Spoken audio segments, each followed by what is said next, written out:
देखिए बाजीगरी की पूरी कहानी माया मच्छंदर।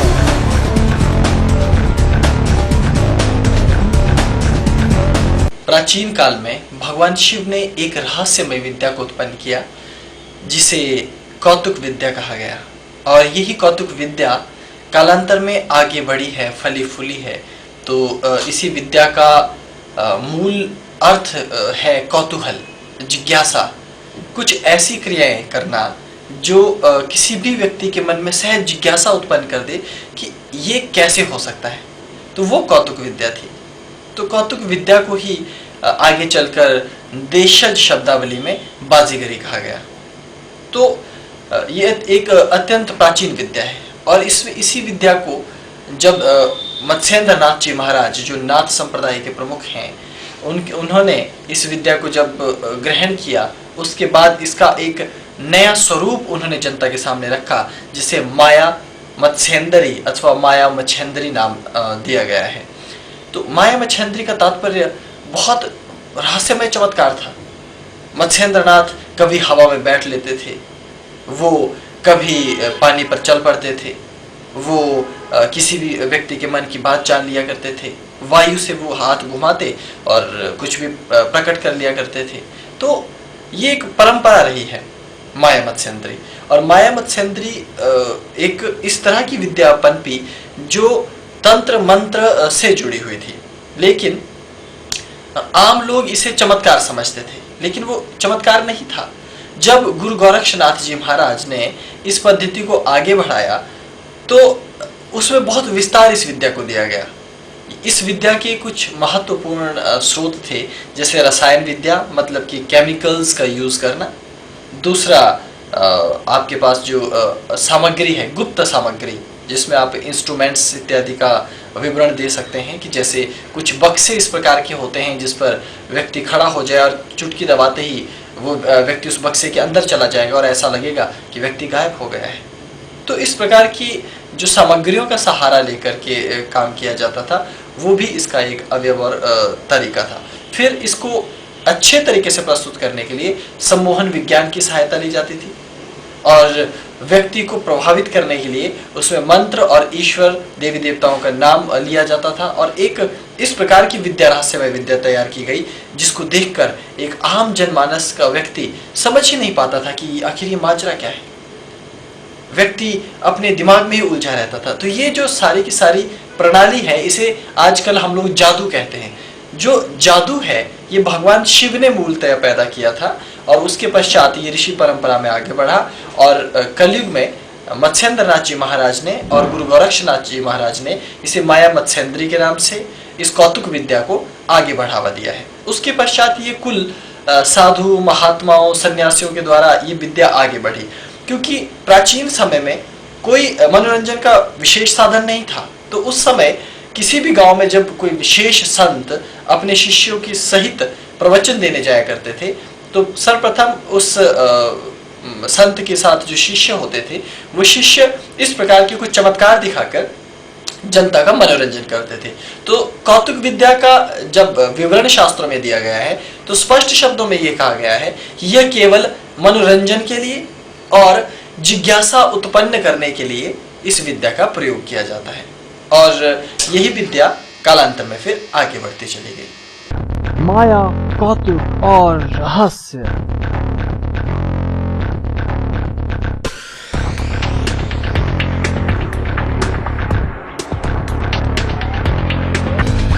खतरे में कौतुक विद्या, कैसे बचेगी मत्स्येंद्री माया? बाजीगरी, चमत्कार, विज्ञान या फिर कला? आप ठीक कह रहे हैं। जो एक प्रचलन हो गया है साधु महात्माओं के खिलाफ कहना कि देखिए वो चमत्कार दिखाते थे, वो सब झूठ था, ये सब चीजें एक नकारात्मक नजरिए से दिखाई जा रही हैं। अब आप उसी चीज का यदि हमारे पास आकर अध्ययन करें, हमें कहें कि स्वामी जी हम जिह्वा पर आग जलाना चाहते हैं, तो हम वो प्रक्रिया आपको सिखा देंगे, लेकिन वो हम इसलिए सिखाएंगे क्योंकि वो कौतुक विद्या का एक अंग है। मैंने आपको बताया कि ये विद्या हमें परंपरानुगत दी गई है, तो हम चमत्कार दिखाते हैं, इसमें कोई संदेह नहीं है। लेकिन हम चमत्कार दिखाते हुए ये नहीं कहते कि देखो मेरे पास भगवान की ये शक्ति है, ये भगवान की शक्ति है। हम ये कहते हैं कि ये चमत्कार है और इस चमत्कार के पीछे कौतुक नाम की विद्या है। ये कौतूहल है। कौतूहल का मतलब ही स्पष्ट है कि वो इंस्ट्रूमेंटल साइंस है, वो केमिकल साइंस है। आज ये मैजिक शोज विदेशों में बहुत प्रचलित हुए हैं। वहां पर जादूगरों को देखने के लिए, उनके चमत्कारों को देखने के लिए भीड़ उमड़ती है। तो ये विद्या हमारे पास थी, मत्स्येंद्रीय विद्या, कौतुक विद्या, मायावी विद्या। प्राचीन काल में साधु महात्माओं ने आयुर्वेद खोजा, औषधियां खोजी, बहुत सारे से केमिकल्स और रसायन खोजे। आप बाजार से एक छोटा सा इंद्रजाल ले आइए, आप उस इंद्रजाल का अध्ययन कीजिए, उसमें देखिए कि चमत्कारों को दिखाने के लिए कुछ विशेष रसायनों का प्रयोग किया जाता है। तो वो केमिकल्स की खोज प्राचीन भारत में ऋषियों ने की। तो विज्ञान हमारे द्वारा, हमारी परंपराओं के द्वारा खोजा गया। लेकिन फिर मैं वही बात करूंगा कि तकरीबन 2000-4000 सालों से हम लोग युद्धों में ही फंसे हुए हैं। बार बार हम पर युद्ध होता है, हमारे मंदिर तोड़ दिए जाते हैं, हमारे पुस्तकालय नष्ट कर दिए जाते हैं और हमें खोज करने का समय नहीं मिल पाया। इसलिए हमारी विद्याएं आगे नहीं बढ़ पाई, वो जस की तस वहीं अड़ी हुई हैं। हमें वास्तविक ज्ञान को जानना है और मैं तो केवल यही जानता हूं कि कुलांतक पीठाधीश्वर होने के नाते मेरा ये उत्तरदायित्व है कि मैं प्राचीन कौतुक विद्या को उसी प्रकार मूल रूप में संजोने का प्रयास करूं और इस विद्या के बारे में जानकारी आगे लोगों को दूं, क्योंकि ये मेरे देश की परंपरा है, मेरी विरासत है, ना कि कोई झूठ, छल या लोगों को लूटने की कोई साजिश। प्राचीन भारत में प्रचलित थी बाजीगरी। बाजीगरी का इतिहास उतना ही पुराना जितना कि धर्म। भगवान शिव ने ही पैदा की थी कौतुक नाम की विद्या। कौतुक विद्या थी मनोरंजन, बुद्धिवर्धन, चातुर्य और छल की विद्या। जैसे कि मैंने आपको कहा कि इसे कौतुक विद्या कहा जाता था और यही कौतुक विद्या क्रमशः आगे बढ़ी और इसका एक पूरा इतिहास है। आप यदि विदेशियों के ग्रंथों का भी अध्ययन करेंगे जो भारत में बाहर से आए थे, उन्होंने बताया है स्पष्ट शब्दों में कि यहाँ के साधु महात्मा लोग इस तरह के चमत्कार किया करते थे, उनके पास इस तरह की ट्रिक्स थे। वो ट्रिक्स ही हैं, लेकिन वो मनोरंजन के लिए थे, क्योंकि वो विद्या है एक बाजीगरी नाम की विद्या। और काम कला, क्योंकि हम भारत में 64 कलाएं सिखाई जाती हैं। 64 कलाओं में एक कला है काम कला और एक कला के 64 उप विभाग होते हैं। काम कला के जो 64 उप विभाग हैं उसमें उबटन लगाना, स्नान करना, श्रृंगार करना, ये सब आता है। और उसमें एक विशेष जो उप कला है वो है बाजीगरी, अर्थात अय्यारी। अपना रूप बदल देना, कोई चमत्कार दिखा देना, हवा में कुछ प्रकट कर देना, छल करना, किसी को धोखे में रखना, सम्मोहित कर देना, ये सब विद्या का एक विभाग ही है। तो हमें ये समझना होगा इस कौतुक विद्या को और माया मत्स्येंद्र को समझ लें। जो मच्छेंद्रीय माया है, इसका सीधा सा तात्पर्य मैंने कहा कि ये मनोरंजन के लिए बनी हुई विद्या थी और प्राचीन काल में इसको साधु संतों ने सीखा, उन्होंने इसको आगे अपने शिष्यों को दिया।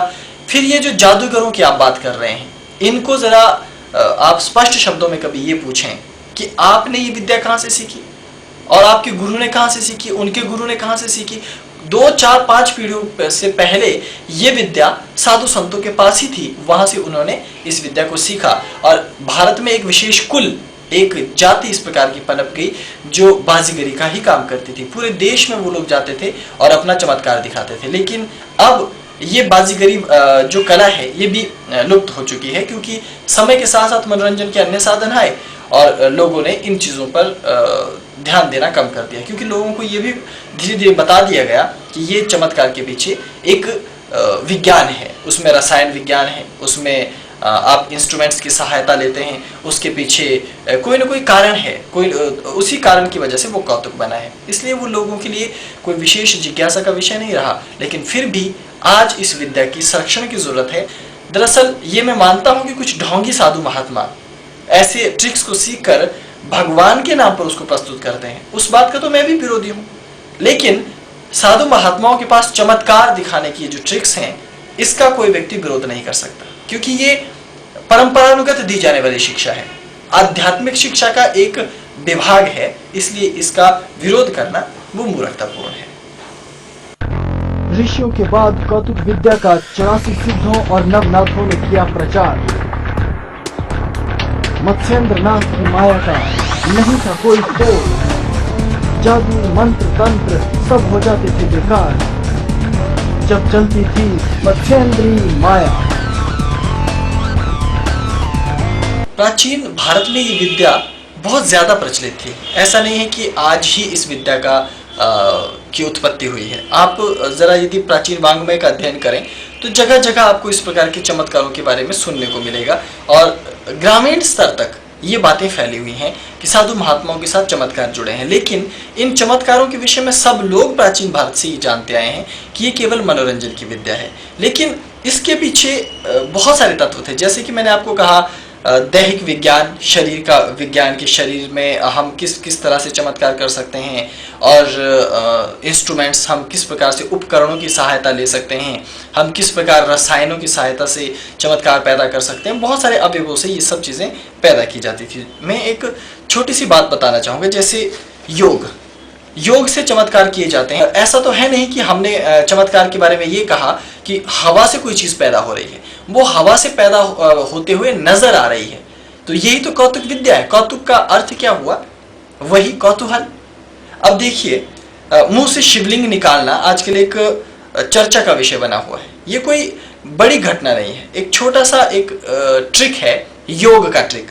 इसमें दो तरह से, एक तो आप शिवलिंग को भीतर ऐसे इस तरह से निगल कर पहले रख लो कि लोगों को मालूम ना पड़े। आपको कुछ खाना नहीं है, पहले आपका पेट रिक्त होना चाहिए, और उसके बाद आपको योग में जो वमन और रेचन की क्रियाएं हैं उस पर आपको कुछ महारत हासिल होनी चाहिए। तो जब आप बार बार अभ्यास करेंगे तो ये क्रिया आ जाएगी। अब ये देख लीजिए, मेरे पास एक ये छोटा शिवलिंग है और ये एक बड़ा शिवलिंग है। तो मैं पहले छोटे शिवलिंग को निगल लूंगा, ये इस प्रकार।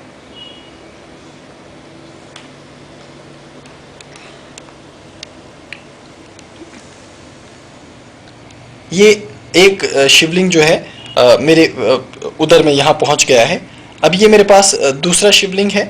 अब इस दूसरे शिवलिंग को भी मैं निगलूंगा और इसको भी पेट में एक साथ ले जाऊंगा। हम एक साथ कम से कम 10 शिवलिंग को बहुत आसानी से इस स्तर के शिवलिंग को भीतर ले जा सकते हैं। ये थोड़ा सा बड़ा है, लेकिन स्निग्ध होने के कारण ये चुभता नहीं है गले में, बड़ी सहजता से उदर में चला जाता है।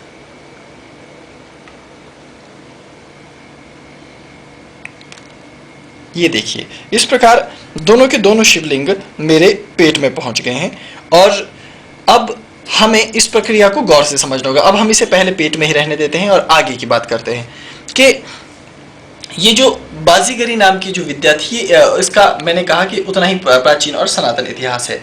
तो हमें ये समझना होगा कि इस विद्या का कारण क्या था पनपने का, और इस विद्या को जीवन का एक आवश्यक अंग माना गया, क्योंकि तत्कालीन परिवेश में ये आवश्यक अंग था। और ये तब ही नहीं, आज भी उतना ही आवश्यक है। यदि आप विश्व के अन्य जादूगरों से भी उनके इतिहास के बारे में पूछेंगे तो कहीं न कहीं उस ब्लैक मैजिक या काले जादू की उत्पत्ति भारत से ही हुई मानी गई है। और उनके जो विद्वान थे वे भी भारत आए और यहाँ पर साधु संतों के चरणों में रहकर उन्होंने ये कलाएं सीखी, और आज विश्व में वो जादू में इतने आगे पहुंच चुके हैं कि आज हम संत महात्मा भी उतने जादू और चमत्कार दिखाने में सक्षम नहीं हैं। लेकिन क्योंकि हमें बहुत अत्याचार सहने पड़े, हम 2-4 हज़ार सालों से लगातार युद्धों को झेल रहे हैं। कभी हक, कुषाण, मुगल, अंग्रेज, न जाने किन किन ने हमारे ऊपर आक्रमण किया, हमारे ग्रंथों को जला दिया गया, और ये परंपरानुगत है। मुझे बाजीगरी की शिक्षा या कौतुक विद्या की शिक्षा अपने गुरुओं से मिली, उनको उनके गुरुओं से मिली, उनको उनके गुरुओं से मिली, और मैं अपने शिष्यों को इसे आगे दे रहा हूँ। तो ये भारतीय परंपरा है। इस प्रकार से उन शिवलिंगों को निगलकर पेट में रख लिया जाता था और उसके बाद वमन की क्रिया द्वारा इसे ऊपर वापस खींचा जाता है। अब देखिए कि जो दोनों शिवलिंग मेरे पास थे, वो दोनों शिवलिंग यहाँ और यहाँ इस समय मुझे अनुभव हो रहे हैं। अब इसको मुझे ऊपर निकालना है, तो मैं इसके लिए थोड़ा सा बल लगाऊंगा इस तरह से, और शिवलिंग वापस आएगा। देखिए,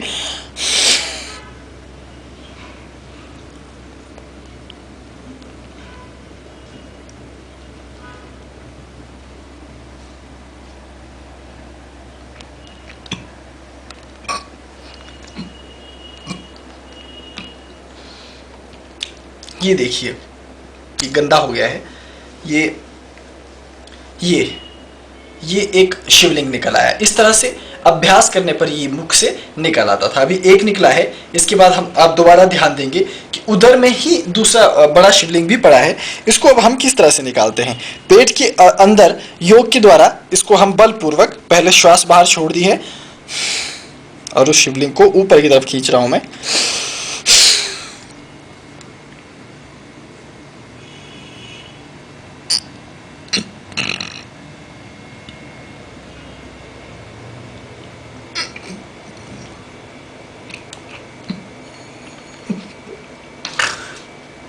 ये लीजिए, ये दूसरा शिवलिंग भी मुख से बाहर आ गया।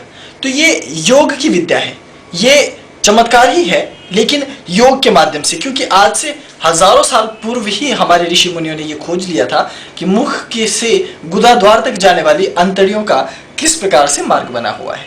तो यही तो चमत्कार है और इसके पीछे रहस्य है। ये कौतुक विद्या का एक अंग है, इसलिए इस विद्या का विरोध करने की आवश्यकता क्या? गोरक्षनाथ ने बढ़ाया जादूगरी के इतिहास को आगे। अबूझ माया जाल की अजब उलझन, बाजीगरी की नई परिभाषा, गोरख धंधा और माया जाल। हिमालय में जो कोलांतक नाम की पीठ है, जिसका वर्तमान कार्यभार मेरे ऊपर है, मैं उसका पीठाधीश्वर हूँ, और जो आसाम में कामाख्यागिरी नंदिनी है, ये दो कुल बाजीगरी विद्या के और तंत्र मंत्र के रहस्यमय माया जाल नाम की विद्या के गढ़ रहे हैं। असम बंगाल का जादू बहुत विख्यात जादू रहा है। कोलांतक पीठ के तांत्रिकों का जादू, कौलाचार्यों का जादू सर चढ़कर किसी समय में भारतवर्ष में बोलता था और पूरी दुनिया में इनके चमत्कारों का डंका माना जाता था। तो लेकिन ये चीजें रहस्य रही, क्योंकि ऋषि मुनि इसका प्रचार बहुत ज्यादा नहीं कर पाए कौतुक विद्या का। लेकिन कौतुक विद्या नए रूप में तब आई जब नवनाथ और 84 सिद्धों ने जनता के बीच में जा जाकर घूम घूम कर इस प्रकार के कार्य किए। उन्होंने योग की शिक्षा दी और नैतिक जीवन जीने की शिक्षा दी, धर्म पूर्वक आचरण करने की शिक्षा दी और जनता के मनोरंजन के लिए चमत्कार दिखाए। तो 84 सिद्धों और नवनाथों के द्वारा ये परंपरा आगे बढ़ी है और उन्होंने इसे नया नाम दिया कौतुक विद्या, जिसको कौतुक विद्या कहा गया। और उन्होंने इस कौतुक विद्या को और भी सरल बनाने के लिए उसे अपने नाम से जोड़ दिया, इसलिए मत्स्येंद्र नाथ जी महाराज की मत्स्येंद्री माया हो गई। और ये जो मत्स्येंद्री माया थी, ये इतनी अद्भुत और इतनी विराट थी कि इसका तोड़ ढूंढ पाना बहुत मुश्किल था। अगर किसी व्यक्ति को ये कहा जाए कि तुम बकरी बन गए हो, तो उसे ये लगता था कि मैं सचमुच में बकरी ही बन गया हूँ। उसे कहा जाता था तुम एक हफ्ते तक बकरी ही रहोगे, तो वो एक हफ्ते तक अपने आप को बकरी ही अनुभव करता था। आज का कोई भी जादूगर ऐसा करने में समर्थ नहीं है। उस समय ये कहा जाता था कि देखो तुम जल पर चल सकते हो, तो व्यक्ति पानी के ऊपर चलने लग जाता था। तो आज इस तरह के अगर जादू दिखाने भी हैं तो बहुत ज़्यादा तैयारी करनी पड़ती है। उस समय ये प्रक्रियाएं बहुत सहज और सरल थी, क्योंकि इसके पीछे का जो विज्ञान था, जो तकनीक थी, वो बहुत शोध के बाद उन लोगों ने खोजी हुई थी। तो आज कोई भी जादूगर ऐसा नहीं है जो मत्स्येंद्री माया को चुनौती दे सके। दुनिया की सबसे बड़ी विद्या यदि चमत्कार के क्षेत्र में कोई है तो वो मत्स्येंद्री माया है। लेकिन बात फिर वही कि वो चमत्कार का अर्थ है कोई अदृश्य शक्ति नहीं। चमत्कार का अर्थ वही है कौतुक विद्या, अर्थात रसायनों की वजह से, उपकरणों के माध्यम से, सम्मोहन विद्या के माध्यम से और मनोऊर्जा के माध्यम से कुछ चमत्कारों को संपन्न करना। तो ये बात हमें समझ लेनी चाहिए।